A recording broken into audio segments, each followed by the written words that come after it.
வணக்கம் உறவுகளே, இனிய பொங்கல் நல்வாழ்த்துக்கள் எல்லாருக்கும். இன்றைக்கி பார்த்திங்கன்னு சொன்னால் நம்ம பொங்கல் பண்டிகையை முன்னிட்டு நம்ம சூரிய பகவானுக்கு நன்றி செலுத்துவது தான் இந்த பொங்கல் பண்டிகை. இன்றைக்கி பார்த்திங்கன்னு சொல்லிச்சுன்னா நம்ம இது உழவர்களுக்காகவும் அதாவது விவசாயிகளுக்காகவும் நம்ம சூரிய பகவானுக்கு நன்றி செலுத்தும் முகமாக இந்த தைப்பொங்கல் உலகம் எல்லா நாளிலையும் கொண்டாடப்படுகிறது. அதனால் இந்த பண்டிகை எல்லாரும் கொண்டாடி உங்களுடைய வாழ்க்கையில் சந்தோஷமும் சமாதானமும் நிலைத்திருக்க நான் கடவுளை வேண்டுகிறேன். இந்த வீடியோவை ஸ்கிப் பண்ணாமல் முழுசாக பாருங்கள். பார்த்திங்கன்னு சொல்லிச்சுன்னா நம்ம வீட்டுக்கு வெளியில் வச்சு தான் இன்றைக்கி பொங்கல் பொங்க போகிறோம். அதனால் பாருங்கள், புது அடுப்பு வாங்கி புது பானை வாங்கி அதில் மஞ்சள் குங்குமம் பூசி பானைக்கு நம்ம மஞ்சள் இஞ்சி எல்லாம் கட்டி நல்லபடியாக பானையில் அடுப்பில் வச்சாச்சு. அது மட்டும் இல்லாமல் இது நம்ம இன்றைக்கி கும்பமும் வச்சுருக்கோம். இது ஸ்ரீலங்காவில் தான் ரொம்ப இதாக பண்ணுவோம். இங்கே நமக்கு இட வசதிகள் பத்தாததுனால நாங்கள் இந்த மாதிரி பண்ணியிருக்கோம். பாருங்கள், இப்போ பானையில் பொங்கல் பானை பொங்க போகுது. பொங்கலோ பொங்கல், பொங்கலோ பொங்கல், பொங்கலோ பொங்கல், பொங்கலோ பொங்கல். இப்போ பார்த்திங்கன்னு சொல்லிச்சுன்னா பொங்கல் பொங்கிடுச்சு பார்த்திங்களா. இனி இதுக்கப்புறமா நம்ம பொங்கலில் அரிசியை போட்டு நல்லா வேக வைக்கணும். இந்த பாருங்கள், அரிசி நல்லா வேகிட்டு இருக்குது. பார்த்திங்கனாலே உங்களுக்கு தெரியும். பாருங்கள், அரிசி நல்லா குழஞ்சி நம்ம அப்பப்போ கிளறி விட்டுட்டு இருக்கணும். ஏனண்டா அடி பிடிச்சிரும். அதனால தான் பாருங்கள், அரிசி நல்லா அவிஞ்சிருச்சு. இப்போ அடுத்தது நாங்கள் வெல்லம் போட போகிறோம். வெல்லம் உடைச்சி வச்சுருக்கோம். அதனால் வெல்லத்தை போட போகிறோம். இதில் வெல்லம் நல்லா பார்த்திங்கன்னா இப்போ வெல்லம் நம்ம உடைச்சி சின்னதாக போட்டால் தான் அது கரைகிறதுக்கு ஈஸியாக இருக்கும். அப்போ அதனால் வெல்லம் போட்டாச்சு. இப்போ வெல்லம் போட்டுட்டு நம்ம அப்படியே விடக்கூடாது. கொஞ்சம் கொஞ்சம் கிளறிட்டே இருக்கணும். மண்பானை, அதனால் நம்ம மெதுவாக கிண்டணும்.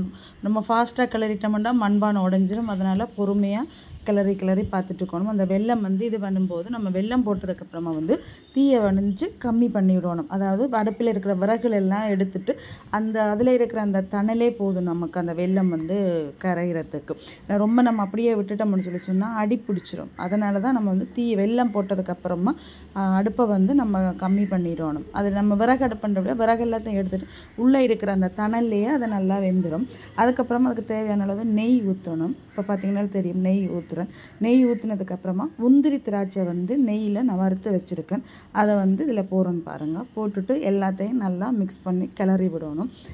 இப்போ பாருங்கள், எல்லாத்தையும் முந்திரி திராட்சை போட்டாச்சு. இதோட சேர்த்து ஏலக்காயும் போடணும். ஏலக்காயும் போட்டுட்டு எல்லாத்தையும் நல்லா கிளறி விடுங்க. கிளறி ரொம்ப ஃபாஸ்ட்டாக கிளறாங்க, பொறுமையாக மண் பாத்திரத்தினுடைய கிளறுங்க. மிக்ஸ் அப்பப்போ கிளறிட்டு அப்படியே விட்டுருங்க. அப்புறமா ஒரு நிமிஷம் கழித்து மறுபடி கிளறுங்க. அந்த மாதிரி கொஞ்சம் நேரம் கழித்து கிளறி விடுங்க. உங்களுக்கு தேவையான அளவு நெய் போட்டுக்கோங்க. நீங்கள் நெய் போட்டாலே போதும். எவ்வளோ தேவையோ நீங்கள் அவ்வளோ போடுங்க. பார்த்திங்களா, பொங்கல் ரெடி ஆயிடுச்சு மக்களே, உறவுகளே. பொங்கல் ரெடி. இனி சக்கரை பொங்கல் ரெடி ஆயிடுச்சு. நம்ம இனி இதை நம்ம சூரிய பகவானுக்கு படைச்சு அப்புறம் நம்ம சாமி அறையில் பிரசாதம் எடுத்து வச்சு நம்ம சாமி கும்பிட்டாலே போதும். பார்த்திங்கனாலே உங்களுக்கு தெரியும், பொங்கல் நல்லா பொங்கிடுச்சு. நல்லபடியாக பொங்கல் சக்கரை பொங்கல் ரெடி ஆகிடுச்சு. இனி அடுத்த வேளை நம்ம பிரசாதம் படைச்சிட்டு நம்ம சாமி கும்பிட்டு நம்ம பொங்கல் சாப்பிட வேண்டியதான். பொங்கல் நல்ல பதமாக பொங்கல் ரெடி ஆகிடுச்சுறவர்களே. இனி நம்ம சாமி படைக்க வேண்டியதான். பாருங்கள் பொங்கல் எப்படி இருக்குன்னு சொல்லி. உண்மையாகவே சூப்பராக நல்லா இருக்குது உறவுகளே.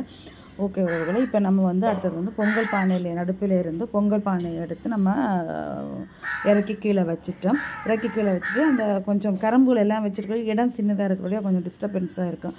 அதனால் நம்ம அடுப்பை கொஞ்சம் நகர்த்தி வச்சோம்னா நமக்கு படைக்கிறதுக்கு ஈஸியாக இருக்குன்னு. நம்ம இனி படைக்கணும், தேங்காய் உடைக்கணும், கற்பூரம் எல்லாம் காமிக்கணும். இப்போ அதுக்கு கொஞ்சம் ஈஸியாக இருக்கும். அதனால தான் இப்போ நம்ம சூரிய பகவானுக்கு பொங்கல் படைக்க போகிறோம்.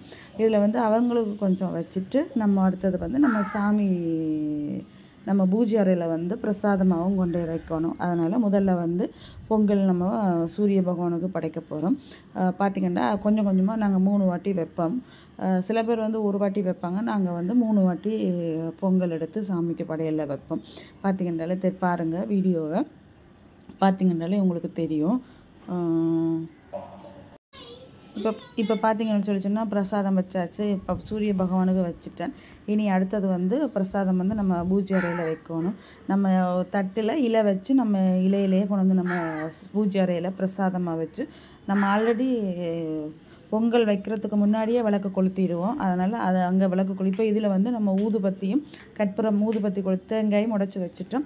ஊதுபத்தி காமிச்சிட்டு அடுத்த கற்பூரம் வந்து கொளுத்தி இப்போ பார்த்தீங்கன்னு சொன்னால் நம்ம வந்து கற்பூரம் வந்து படையலுக்கு காமிச்சிட்டு அடுத்தது நம்மளுடைய பூஜை அறையில் வந்து காமிக்கிறதுக்காக போயிருக்கார் பாருங்கள்.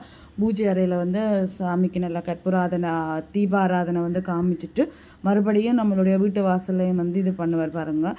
நம்மளுடைய இஷ்ட தெய்வங்களுக்கெல்லாம் நம்ம தீபாராதனை காமிச்சிட்டு வர்றாரு பாருங்கள். இப்போ வாசல்லையும் மறுபடியும் காமிச்சிட்டு அதுக்கப்புறமா வந்து எல்லாருக்கும் தீபாராதனையில் நாங்கள் தொட்டு கும்பிட்டுவோம். ஓகே உறவுகளே, இந்த வீடியோ பிடிச்சிருந்தா லைக் பண்ணுங்கள், ஷேர் பண்ணுங்கள், கமெண்ட் பண்ணுங்கள். மறக்காமல் சப்ஸ்கிரைப் பண்ணி பெல் பட்டனை அழுத்தி விடுங்க. அப்போ தான் நான் போடுற வீடியோ உங்களுக்கு உடனுடனே வரும் உறவுகளே. இந்த நல்நாளில் வந்து உங்களுக்கு மீண்டும் நான் இனிய தைப்பொங்கல் நல்வாழ்த்துக்களை சொல்லிக்கொண்டு எல்லாரும் சமாதானமாகவும் நல்ல உடல் நலத்தோடும் இருக்க வேண்டும் என்று நான் கடவுளை வேண்டிக்கிறேன். நன்றி, வணக்கம்.